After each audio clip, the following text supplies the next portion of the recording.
हमारे बीच में हैं सुदीप्तो सेन जी हैं, अदा शर्मा जी हैं, विपुल अमृतलाल शाह जी हैं और सूर्यपाल सिंह जी हैं। हम जोरदार तालियों से एक बार फिर से स्वागत करेंगे पूरी टीम का।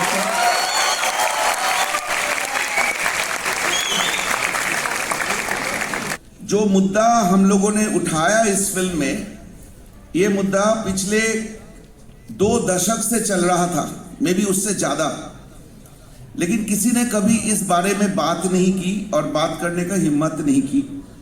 हम लोगों ने इसके ऊपर काम तो कर रहे थे, बहुत दिन से काम कर रहे थे, लेकिन कोई हमें मदद करने के लिए नहीं आए थे आगे, क्योंकि ये एक ऐसा मुद्दा है जिससे पूरे दुनिया पीड़ित है। आज के तारीख में आप लोगों ने सुना होगा London, UK, Britain, great Britain में ये फिल्म अभी तक सेंसर सर्टिफिकेट नहीं मिला। आप समझ सकते हैं जो देश डेमोक्रेटिक वैल्यूज की एक मिसाल दिया जाता है, उस देश में अगर ये फिल्म रिलीज नहीं होती है तो ये दुनिया के सामने बहुत बड़ा एक चुनौती आई हुई है। और वो चुनौती हमारी फिल्म के जरिए आए हैं और आप लोगों ने सबने इसको साबित करके दिखाया। अगर भारतवर्ष की आवाज नहीं बनता, शायद दुनिया इसके साथ नहीं होते। तो मैं सबसे पहले विपुल अमृतलाल शाह जी का आभारी हूं और ये पूरे देश उनकी आभारी होना चाहिए, क्योंकि उन्होंने ये ताकत दिखाई, इन्होंने ये साहस दिखाई कि ऐसे एक स्टोरी जो पिछले 20-30 साल में किसी ने बोलने की ताकत नहीं दिखाई। तो हमारे तरफ से, इस देश की तरफ से विपुल शाह को हमारी शुभकामनाएं। और मुझे ये लगता है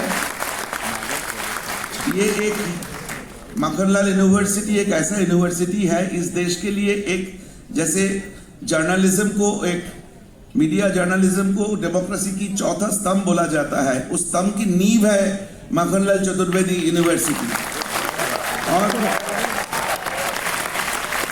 मुझे इधर आने के बाद ये पता चला कि आप सबने ये फिल्म देख चुके हैं और आप लोगों ने सिर्फ नहीं देखे, इसको आपके फैमिली और पड़ोसियों को, नेबर्स को लेके गए देखने के लिए। ये हमारे लिए बहुत खुशी की बात है, क्योंकि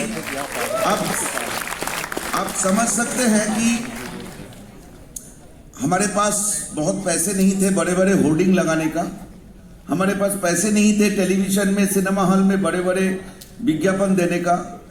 तो हमने फिल्म जिस दिन बना लिया था, वो फिल्म आप लोगों को हम लोग समर्पित कर दिए थे। हम लोग आप लोगों को दे दिए थे कि ये फिल्म का भविष्य क्या होगा, आप लोग तैयार करें। लेकिन आज रिलीज की 12 दिन 13 दिन बाद हम गर्व के साथ कह सकते हैं कि ये देश कुछ चंद देश विरोधियों लोग छोड़ के ये देश पेट्रियट की देश है, देश प्रेमियों की देश है। सो 1-2 राज्य छोड़ के, मतलब irrespective of any political colour, irrespective of any ideological barrier, this film has been seen by large amount of people। मतलब अगर कश्मीर से कन्याकुमारी का, गुजरात से कोहिमा तक अगर कोई एक भारतवर्ष को सोचे, तो 2 राज्य छोड़ के ये फिल्म हमारे पास एक ऐसा वरदान होके आया है कि पूरे भारत को इकट्ठा कर दिया है। और भारत की लोगों ने ये ठान लिया है कि एक भी औरत की अगर कहीं पे भी कोई लांछना होता है, कोई दुर्व्यवहार होता है एक लड़कियों के खिलाफ, पूरे देश एक साथ आएंगे, नो मैटर कोई पॉलिटिकल आइडियोलॉजी के साथ है या नहीं है। क्योंकि हमारी फिल्म इस देश की विरोधी तख्त, संतरासवाद, टेररिज्म के खिलाफ है, कोई मजहब के खिलाफ नहीं है। अगर कोई इसको कोई मजहब के साथ जोड़ना चाहते हैं, उनकी प्रॉब्लम है, हमारी प्रॉब्लम नहीं है। तो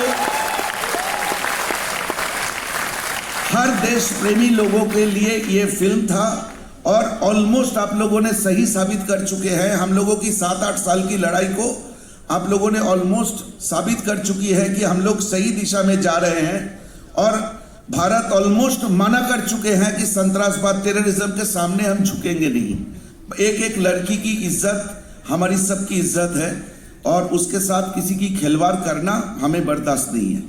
तो और एक बार मेरी तरफ से तहे दिल से शुक्रिया कि आप लोगों ने फिल्म देखे और फिल्म के बारे में बड़े अच्छे बातें लिखे। आप लोग सोशल मीडिया में। प्लीज करते रहिए, देखते रहिए, लोगों को बोलते रहिए और तभी हमारी मिशन कामयाब होगी। नमस्कार। Thank you so much. I feel like मैं एक सपने में हूँ और अभी कोई आने वाला है, somebody is gonna wake me up, but thank you मुझे इतना सपोर्ट करने के लिए और हमारी फिल्म को इतना सपोर्ट करने के लिए। आई थिंक मैं रोज़ सोशल मीडिया पे जाती हूँ, मैं देखती हूँ, स्पेशली भोपाल से भी कितने सारे लोग मुझे मैसेज करते हैं और कहते हैं कि उन्होंने फिल्म देखी और उनको ऐसे लगा। सो आई थिंक आज हम लोग यहाँ आए हैं, so instead of me talking and I think it will be better कि आप लोग सवाल पूछे जो आपको पूछना है एंड हम लोग जवाब देंगे, है ना? Thank you. हेलो सर, मेरा नाम आशीष बात्री है, सिनेमा स्टडीज़ से। मैं सूर्यपाल सर से क्वेश्चन करना चाहता हूँ कि सर एक फिक्शन मूवी लिखना कहीं ना कहीं, मतलब फिक्शन मूवी लिखना एक अलग चीज़ हो जाती है और वही रियल स्टोरीज पे मूवी लिखना एक अलग चीज़ हो जाती है। तो मैं आपसे जानना चाहता हूँ कि इन दोनों में क्या डिफरेंसेस हैं और आपको ये मूवी लिखते समय कितनी प्रॉब्लम्स आई, उसका एक्सपीरियंस बताइए। Thank you sir. जी देखिए, जो कहानी है वो रियल है, जो कंटेंट है वो रियल है। मेरे लिए सबसे बड़ी चुनौती ये थी कि उस सच को सच की तरह कैसे प्रस्तुत किया जाए। अमूमन फिल्म जो होती है वो फिक्शन ही होती है और मनोरंजक ही होती है, लेकिन सबसे बड़ी बात हमारे लिए ये थी कि मनोरंजन एक उस वे में किया जाए कि लोगों की आंखें खुले। ये बड़ा चैलेंज था और सबसे बड़ी बात थी सेंसिटिविटी। इसका कंटेंट इतना सेंसिटिव था कि जो भी संवाद लिखे जाए या जो भी सीन गढ़े जाए वो कहीं से कहीं तक किसी को आहत करने वाले ना हो। तो इसके लिए काफ़ी रिसर्च हुई, काफ़ी कंटेंट पढ़ा गया, काफ़ी जिस तरह का साहित्य और जिस तरह की सोच जो एक्सट्रीमिस्ट रखते हैं वो किस तरह का साहित्य पढ़ते होंगे और वो किस तरह की फिलोसॉफी रखते होंगे, ये जानने के लिए मुझे वैसा ही बनना पड़ा। मैंने वैसे ही एक्सट्रीमिस्ट लोगों के वीडियो देखे, उनकी किताब, उनके थॉट्स पढ़े, उनकी किताबें पढ़ी और उनके जैसे ही सोच के मैंने वो संवाद लिखे ताकि वो उसमें भी सत्यता रहे। तो जो आप कह रहे हैं कि फिक्शन और रियलिटी के बीच में कितना वो रहा है, तो हमने कोशिश ये रखी कि ये फिक्शन फिल्म भी कहीं से कहीं तक ये रियलिटी फिल्म भी कहीं से कहीं तक फिक्शन ना लगे और फिक्शन होने के बावजूद भी इसमें रियलिटी लगे। तो ये बारीक से धागे को भी इसमें मैनेज करने की कोशिश की जी। लास्ट टू क्वेश्चंस जी, लास्ट टू क्वेश्चंस। मैं हेलो, मैं अपने सवाल कहूँ इससे पहले मैं आप सभी के लिए तालियां बजाना चाहता हूँ कि आपकी फिल्म हाल ही में 100 करोड़ के क्लब में शामिल हुई है। और मेरा सवाल आप अदा मैम से है कि मैम मेरा सवाल ये है, सॉरी कभी आंखों के सामने भी रह के हम लुकिंग ओवर देयर। मैम अक्सर हम उन लोगों को नहीं देख पाते जो आंखों के सामने होते हैं।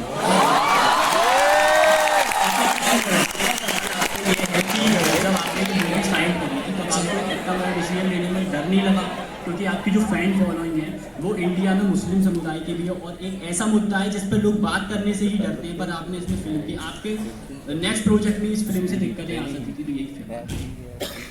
एक्चुअली मैंने जब भी साइन किया और अभी भी तभी भी मुझे हमेशा लगा कि ये फिल्म टेररिज्म के अपोजिंग है। इवन अगर हमारा ट्रेलर, जो पहला ट्रेलर आया है, वो मुझे पूछ रहे हैं when did you join ISIS, ISIS कब ज्वाइन किया, ये जानने के लिए क्यों और कैसे ये ज़रूरी है।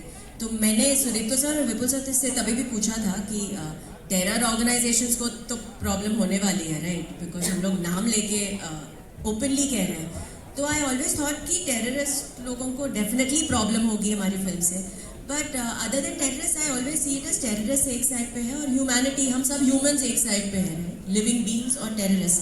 क्योंकि टेररिस्ट जो है बुरे लोग हैं, लोगों को टॉर्चर करते हैं, ड्रग करते हैं, रेप करते हैं, उन दूसरे लोगों को सुसाइड बॉम्बर्स बनाते हैं एंड लड़कियों के साथ इतनी गलत चीज़ें कर रहे हैं। तो आई ऑलवेज थॉट टेररिस्ट बुरे, ह्यूमैनिटी अच्छी।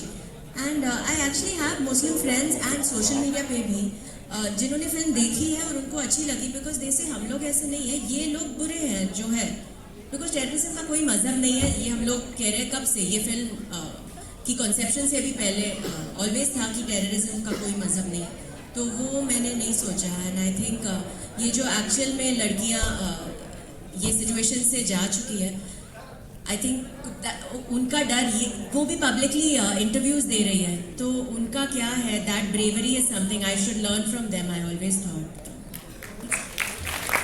मैं एक बात यहाँ आपको ऐड करना चाहता हूँ, और इसको जो लोग एक गलत कलर देने की कोशिश करते हैं, शोले में विलन है गब्बर सिंह, वो भी तो सिंह है, तो सिंह कम्युनिटी को तो गाली नहीं दी। रमेश सिप्पी साहब ने इतनी बढ़िया फिल्म बनाई, तो वो तो गब्बर सिंह नाम रखा ना।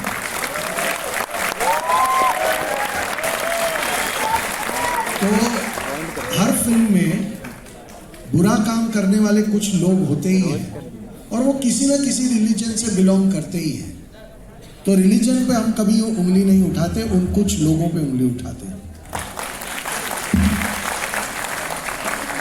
मूवी के बनते टाइम और मूवी के रिलीज के टाइम आपको कैसे मैसेजेस या कॉल्स आए होंगे, वो हम सबको पता है, but I would like to ask, या ऐसा कोई आपके पास कॉल या कोई मैसेज आपके पास पहुंचा जो आपके दिल को छू गया हो और आपको ये रियलाइज होगा कि अच्छा किया कि हमने मूवी बनाई? मैं आपको एक ही स्टोरी बताऊंगा।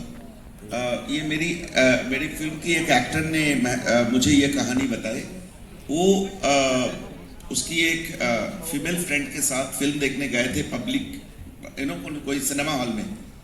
थोड़ा देर बाद वो देखता है कि उसकी जो फीमेल फ्रेंड थी वो और उसकी बगल में और एक लेडी थी, एक दूसरे को नहीं जानते थे, लेकिन एक दूसरे का हाथ दोनों ने पकड़ के कंटिन्यूअसली आंसू बह जा रहा था। दोनों लड़की जो एक दूसरे को नहीं जानते हैं, दोनों को हाथ जोड़ से पकड़ के बैठे हुए थे पूरे फिल्म। मुझे लगता है ये कहानी हमारी फिल्म के लिए सबसे सक्सेस स्टोरी बयान करता है।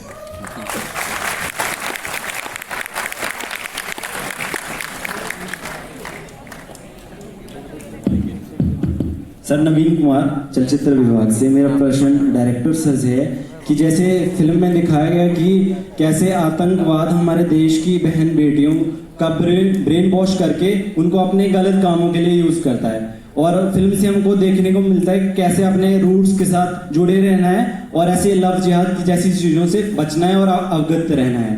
तो मेरा प्रश्न ये है कि बहुत सारे लोगों का कहना और मानना ये है कि ये मूवी एक प्रोपेगेंडा है और किसी पर्टिकुलर धर्म को इसमें टारगेट किया गया है। और सर, एक साथ ये वर्तमान समय में ऐसी फिल्मों का बनना कितना जरूरी है? ये जवाब मुझे लगता है विपुल जी दे तो अच्छा है, क्योंकि ये सिर्फ सिनेमा टेक्निकल पार्ट नहीं है, इसके साथ एक होलिस्टिक आइडियोलॉजिकल बात भी है। तो मुझे लगता है विपुल जी ये जवाब देंगे। देखिए, जब आप एक सच बोलते हैं और लोगों को वो सच कड़वा लगता है, तो सबसे आसान तरीका ये होता है कि ये प्रोपेगेंडा फिल्म है। हम हर इंसान से यही पूछते हैं कि 3 लड़कियों की कहानी जो इस फिल्म में हमने दिखाई है, जो कि रियल स्टोरीज हैं, तीनों लड़कियां रियल लड़कियां हैं, एक तो अब इस दुनिया में नहीं है। इन तीनों लड़कियों की इतनी पेनफुल कहानी बताना कौन सा प्रोपेगेंडा है? ये सबसे बड़ा सवाल है। तो अक्सर जब आप लोगों को एक्सपोज करते हैं, लोगों के टेरर नेटवर्क को एक्सपोज करते हैं, तो वो आपको झूठा साबित करके पूरी फिल्म को डिस्क्रेडिट करके आपकी आवाज़ को दबाने की कोशिश करते हैं।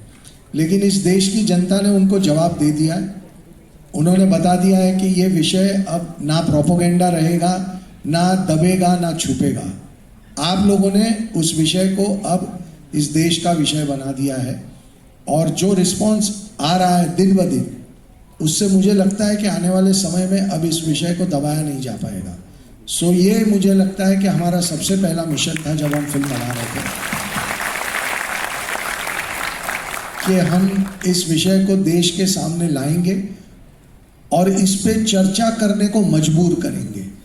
तो जो गाली भी दे रहे हैं वो फ्रस्ट्रेशन में गालियां दे रहे हैं, क्योंकि वो इसको दबा नहीं पा रहे हैं, और आपकी वजह से नहीं दबा पा रहे हैं। इसीलिए ये हम सबका फर्ज है कि हम इतने बड़े नंबर में इस फिल्म को देखें कि उनकी आवाज़ दब जाए। That is our responsibility. Vipul sir के साथ एक स्टोरी मुझे दिमाग में आ गया तो मैं शेयर करना चाहता हूँ। जिस दिन हमारी फिल्म की ट्रेलर रिलीज हुई थी उस दिन से बहुत सारे हेट मेल आ रहा था। तो एक लड़की, उसने अपना एज लिखी थी 21 साल, केरल से है और मुस्लिम है। वो बहुत ज़्यादा गाली गलौज भरी मैसेज कर रही थी। On third day of our release उसकी एक मैसेज आती है जो आज भी मेरी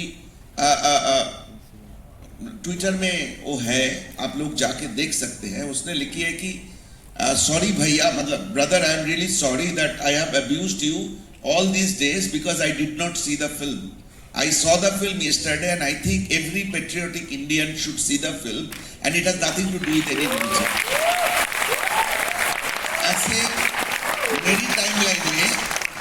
मेरा टाइमलाइन में एटलीस्ट 5 ऐसे मैसेज मिलेगा जिससे ये प्रोपागेंडा शब्द भी डाइल्यूटेड हो जाता है, इसके कोई अहमियत नहीं रहते हैं और कोई एक विशेष धर्म के साथ जोड़ने वाली जो बात थी वो भी और वैलिड नहीं रहते, क्योंकि आप लोग सब जानते हैं टेररिज्म का कोई रिलीजियन नहीं होता है और जो टेररिज्म के साथ रिलीजियन जोड़ना चाहते हैं, as I said, it is their problem.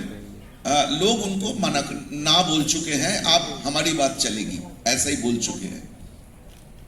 Okay, तो प्रॉब्लम तो था जब हम रिसर्च करने के लिए गांव-गांव जाते थे केरल की, पर्टिकुलरली मल्लापुरम, कासरगोड, कोयिकोड, वयनाड, ये सब जो सबसे बुरी तरह इफेक्टेड एरिया है केरल की, जहाँ पे ये मैनिपुलेटिव कन्वर्शन की बहुत बड़ा रैकेट काम करता है। इस एरिया में घूमना बहुत डिफिकल्ट था।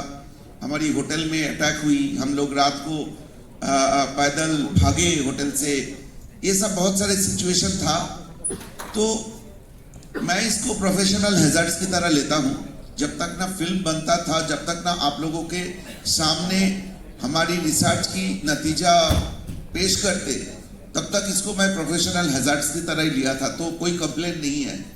जब हमने फिल्म बनाने के लिए सोचा तो सबसे बड़ा जो मुझे और विपुल जी को फेस करना पड़ा, इसके लिए कास्टिंग करना। हम लोग पहले, as because the name of the film is the Kerala story, we wanted to make the film in Malayalam language, but we tried for almost 3-4 months. We could not find any single actor who was ready to do the film. उसके बाद हमने decide की कि नहीं, जब Malayalam actresses नहीं मिल रहा है तो हम हिंदी में बनाएंगे। तो जर्नी, एक्टर ढूंढने का जर्नी बहुत डिफिकल्ट था। We are grateful to Ada that she agreed to do the character. क्योंकि सिर्फ एक्टिंग ही नहीं था, इसको करने के लिए जो इसकी बैकलैश है, अगर आदा की इंस्टाग्राम और ट्विटर कमेंट्स पढ़ेंगे, इतनी गंदी सब मैसेजेस आदा को मिलती है, ये एक लड़की के लिए संभालना बहुत मुश्किल था। आदा जैसी करेज है इसलिए वो संभल रही है और आप लोगों के सामने स्माइलिंग फेस में वो बैठी है, लेकिन ये स्माइल बहुत आसान नहीं है। जिस तरह की उसको ट्रोलिंग मिल रहा है, जिस तरह की धमकियां मिल रही है, तो ये सब हम भूल जाते हैं जब आप लोगों की ये जो चीयरिंग, आप लोगों को जो क्लैपिंग मिलती है। ऐसे आप जैसे हजारों लाखों की तादाद में हमें आशीर्वाद देते हैं, एडुलेशन देते हैं, ब्लेसिंग्स देते हैं कि हमने एक बच्ची को बचा लिया। अगर कुछ लोगों ने लिखा है, अगर आप लोगों की मुहिम में एक बच्ची की जान भी बच जाए तो आप लोगों की मुहिम सार्थक हो जाएगी। सो whatever difficulties has come on our way, be it research, be it finding the right actors, finding the right technician, we forgot all because your love and affection has overwhelmed us. Kartikeya, A very warm good evening to all of you. And now because you are in Bhopal, so it's more warm. मेरा नाम कार्तिकेय पांडे है और मैं पत्रकारिता विभाग से हूँ। तो first of all I would like to congratulate you for such an ideal success, because आपने, I think Kerala story is not just a movie, it's a contribution to the society as well as cinema. I also practice acting and ma'am, when I witnessed you in the skin of Shalini, there was a lot of things that was going on me. I could feel the pain and emotions. I am sure आपने काफी challenges face किए होंगे, because sir आपने interview में बताया था that Nubra valley question Kartik question पे okay I jump to the question. मेरा आप दोनों से ये क्वेश्चन है, first to you Sidhu sir, that as a director आपको एक क्या ऐसी चीज थी जो मेंटेन करनी पड़ी, like you have to be very conscious and aware about it कि आप इसकी फिल्म मेकिंग को एक सक्सेस और एक लॉयल रख पाए.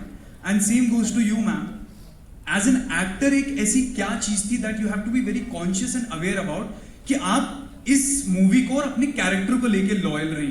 तो आप दोनों से ये पूछना है. Thank you. As a director और आप लोग सब परेश। मीडिया की स्टूडेंट है तो मैं टेक्निकली बोल सकता हूँ. ये बहुत ज़्यादा डिफिकल्ट था. केरल की ग्रीन, केरल की बैकवाटर, केरल की पानी, केरल की वेदर, केरल की कलर के साथ जब हम सीरिया अफगानिस्तान की रेगिस्तान को जक्स्टापोज कर रहे थे तो कॉन्ट्रास्टिंग विजुअल्स को एडजस्ट कराना, सिनेमा की लैंग्वेज में कलर की सिनर्जी को मेंटेन करना, लैटिट्यूड को मेंटेन करना, ये बहुत डिफिकल्ट काम था. तो 6-7 महीने से मैं और मेरी डीओपी अलॉन्ग विद विपुल जी, आप जानते हैं विपुल जी इंडस्ट्री में 25 साल से ज़्यादा ही इस इंडस्ट्री में काम कर रहे हैं. तो हम लोग ऑलमोस्ट टेक्निकल वर्कशॉप करते थे कि किस तरह सिनेमाटोग्राफी को बिलीवेबल किया जाए. It was not very easy job.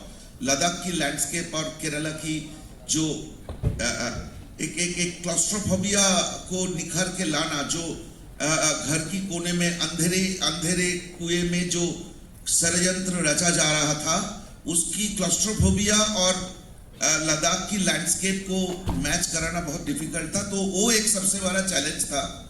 और जो टेम्परेचर वाली बात बोल रहे थे वो हर शूटिंग में हम लोग फेस करते हैं. लद्दाख में टेम्परेचर -12 -13 होता था, and in Kerala we shot in 40 degree 42 degree. So these are the as I said the professional hazards. But technically film को कन्विंसिंग एंड बिलीवेबल बनाने के लिए हम लोगों ने वर्कशॉप जैसे सिचुएशन क्रिएट की थी. बिकॉज स्लोगन देना या कोई सब्जेक्ट के ऊपर फिल्म बनाना एक जॉनर बाय इटसेल्फ, बट हमारी फिल्म को सार्थक बनाना, फिल्म को फिल्म की तरह बनाना एक बहुत बड़ा चैलेंज था.